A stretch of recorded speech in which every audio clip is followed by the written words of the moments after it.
अस्सलाम वालेकुम दोस्तों, कैसे हैं आप सब। उम्मीद है खैर आफियत से होंगे। चलिए हम अपने टॉपिक पर आते हैं और आज का हमारा टॉपिक है इशाराती ज़ुबान। इसमें हम तस्वीर, आदाद और हुरूफ इसका कैसे इस्तेमाल किया जाता है ये हम देखेंगे। इशाराती ज़ुबान जो है हर जगह इस्तेमाल नहीं की जाती और हर कोई इसका इस्तेमाल नहीं करता। इसके लिए मखसूस जो है लोग इसका इस्तेमाल करते हैं, जैसे जो खुफिया एजेंसीज होती है, IB CID के लोग होते हैं वो इसका इस्तेमाल करते हैं। खुफिया डिपार्टमेंट जो होते हैं वो इसका इस्तेमाल करते हैं और बाज़ मरतब फ्रेंड सर्कल में भी कुछ इशाराती ज़ुबान इस्तेमाल की जाती है, जिसका सिर्फ दोस्त लोग ही आपस में जिसको समझते हैं। इस तरह की तस्वीर का इस्तेमाल करके या नंबर्स का इस्तेमाल करके या शक्ल का या इशारों का इस्तेमाल करके जो है हम लोग समझते हैं कि क्या कहा जा रहा है। ठीक है, दोस्त लोग आपस में समझ जाते हैं। अलबत्ता इशारे हर कोई नहीं समझ सकता, जो उसके बारे में जानता है वही समझ सकता है। चलिए हम इशाराती ज़ुबान से मुतालिक जो है कुछ सवालात भी हल करेंगे और उससे पहले जो है इसको समझ लेते हैं कि इशाराती ज़ुबान में और क्या बात होती है। और जो है इसमें जो असल में इशारे समझना हर किसी का काम नहीं है, अक्लमंद लोग इशारे जल्द समझ जाते हैं। और यहाँ यही बात को चेक करना है कि आप कितनी अक्लमंदी के साथ जल्द इशारे समझते हैं।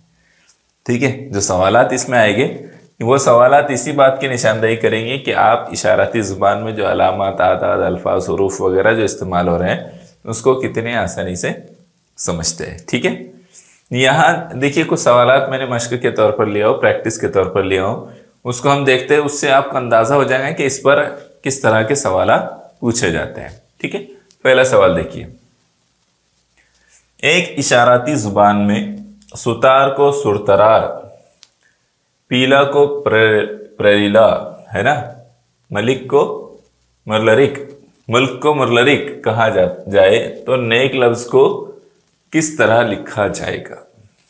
तो देखिए हमारे सामने पहले तो हमको जब इस तरह का सवाल पूछा जाता है तो ये बात समझना होती है कि लफ्ज में क्या तब्दीली आ रही है। ठीक है, लफ्ज में क्या तब्दीली आ रही है। तो यहाँ देखो सुतार को सुरतरार लिखा हुआ है, यानी ये है कि हर हुरूफ के बाद रे का इजाफा हो रहा है, हर हुर्फ के बाद रे का इजाफा हो रहा है। पीला में भी देखो परिला, मुल्क में देखो मुरलरिक। तो आखिर का छोड़े, आखिर का हर्फ छोड़कर हर हर्फ के बाद में एक रे का इजाफा हुआ है।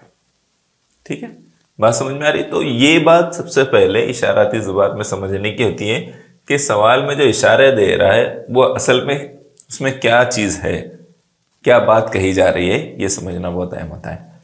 और जब आप वो समझ लेंगे तो आपको जवाब देना आसान हो जाएगा। अब नेक लफ्ज़ का जो है हमको बताना है किस तरह होगा। तो 4 ऑप्शन है यहाँ। तो क्या होगा, इसमें से क गायब होगा तो ये हो सकता है क्या, नहीं हो सकता। इसमें जो है सीन आ गया, लफ्ज तब्दील हो रही क्या, नहीं हो रहे ऊपर के इसमें, तो ये 2 लफ्ज सिरे से कट हो गए। आप यहां देखो पहले नंबर का और तीसरे नंबर का, इसमें नून है, इसमें भी नून है, मुरलरिक सुरतरा। हाँ तो हाँ ठीक है सही है, ये बिल्कुल नेक का कर रहे ना, मीम का क्यों कर रहे हम। तो इसलिए यहाँ पर नेक के लिए जो है क्या लफ्ज़ आएगा।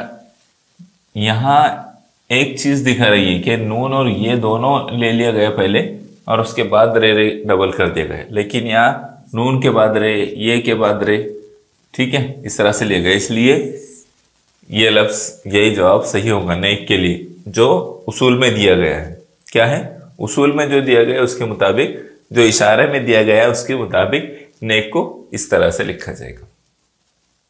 ठीक है, वो बच्चे भी इस तरह की जुबान इस्तेमाल करते हैं मोहल्लों में।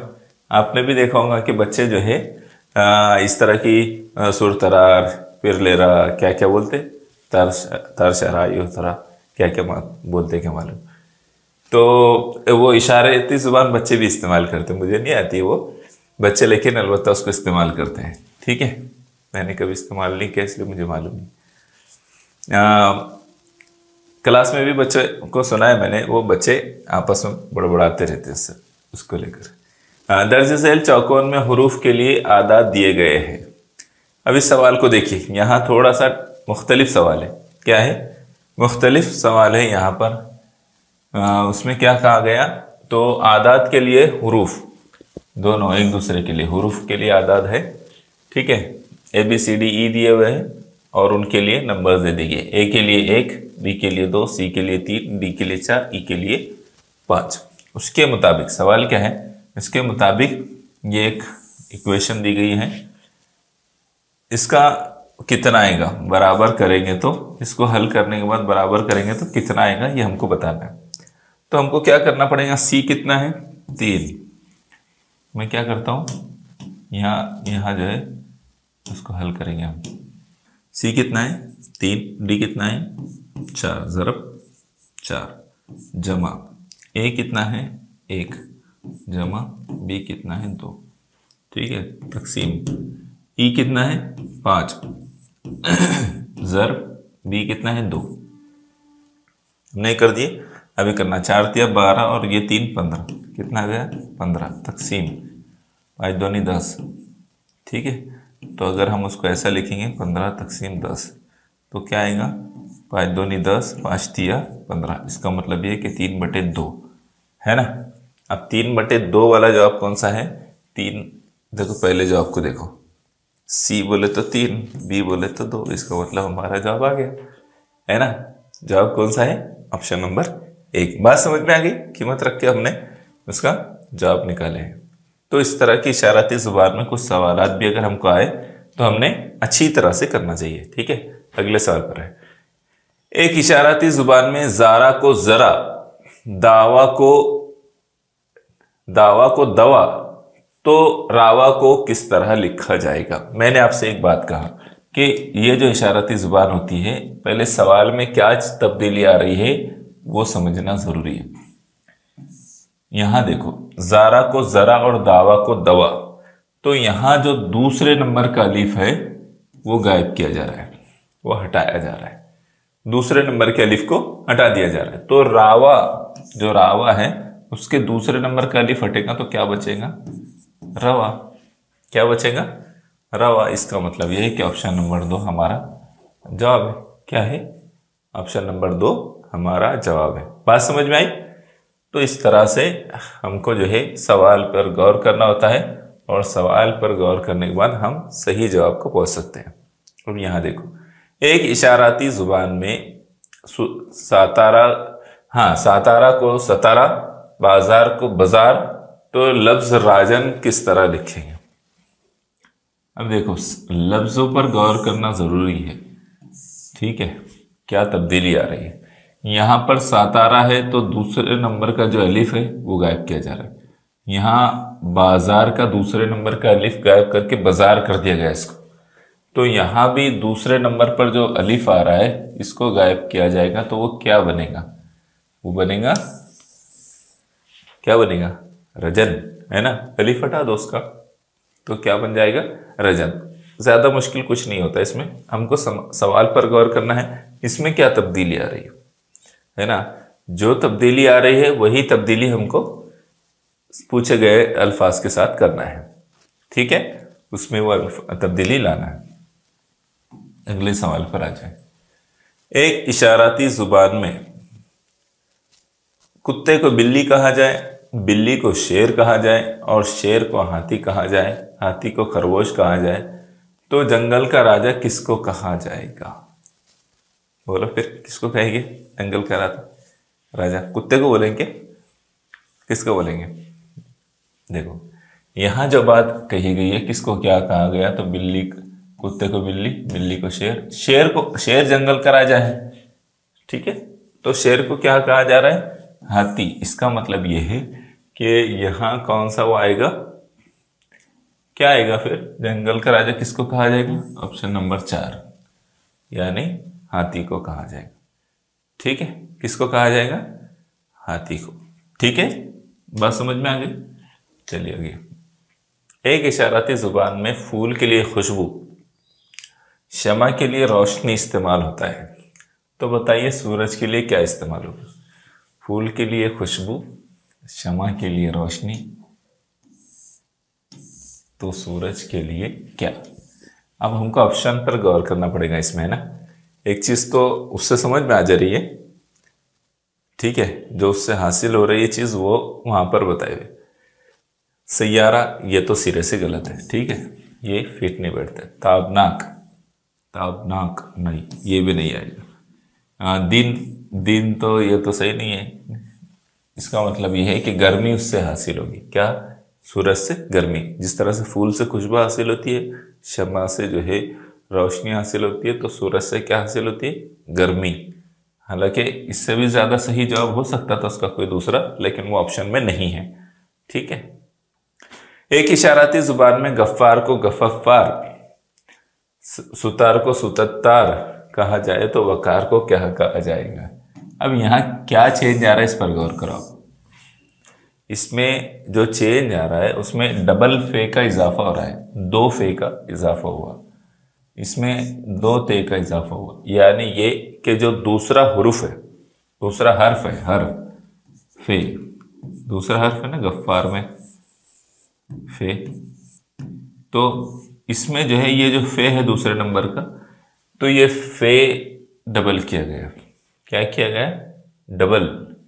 यहाँ दूसरे नंबर पर ते है तो ते को डबल किया गया। अब यहाँ दूसरे नंबर पर काफ है तो इसको डबल किया जाएगा, मतलब 2 काफ का इजाफा किया जाएगा, तो 3 काफ हो जाएंगे। यहाँ फे 3 हो गए, यहाँ ते 3 हो गए, इसलिए काफ भी 3 हो जाएंगे, ठीक है। तो क्या आएगा फिर? वक़्क़ार, है ना।